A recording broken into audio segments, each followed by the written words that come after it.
আগে আছে 2টা গ্রুপ যারা হচ্ছে মাস্টু সচিবালয়ে আসবে, ওইটার জন্য ওইদিকে মোটামুটি অ্যালার্ট আছে 2-3টা গ্রুপ। এখান থেকে তো ডাক্তারদেরও একটা গ্রুপ আছে, আপনারা জানেন, এই পাশে মানে ওরা অবস্থান করতেছে। এই সব কিছু মিলে আমরা একটা সীমিত আকারে যে যেন আমরা বাধা দিতে পারি, এরকম অন্য কিছু না। এখন আপনাদের হিসেবে কোনো আহত এরকম নাই?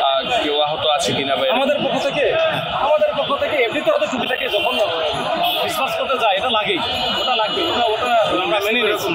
ওই রকম গুরুতর কোনো কিছু নাই। বিশেষ করে একবার টার্গেট করে অ্যাটাক করার পর আমরা আপনাদের দিকে এগিয়েছিলাম, আর আপনারা পরে আমাদেরকে আবার আঘাত করেন।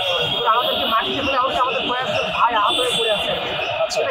আচ্ছা, আমরা যদি বলেন আমরা আঘাত করছি বা আমি, এই বিষয়টা এরকম না। এখানে হয়তো আমি বলি, এখানে আসলে আমাদের ফোর্স যারা আছে, একটু দাঁড়ান, আমি বলছি ভাই আপনি আমারে বলতেছেন কেন, দাঁড়ান না। আমি বলছি এখানে বিভিন্ন রকমের ফোর্সগুলো আসে, কিছু আসে ডেমরা থেকে, কিছু আসে পুলিশ ওই যে বীরপুর থেকে, কিছু আসে আবার রাজারবাগ থেকে।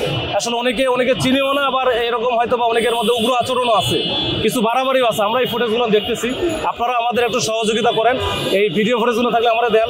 আমি যদি দেখি যে আমাদের ফোর্সের, আমার সাংবাদিকদের সাথে আমাদের একেবারে সারাদিনই আমরা রাস্তায় থাকি বলা যায়, এই বিশেষ করে রমনা ডিভিশনে আমাদের সাথে খুবই হৃদ্যতাপূর্ণ সম্পর্ক। তো এর মধ্যে আমি কেন আমাদের লোকজন মারবে? যদি এরকম কিছু বাড়াবাড়ি করা থাকে এটার ব্যবস্থা আমি নিব, আমি বলে দিলাম। Thank you.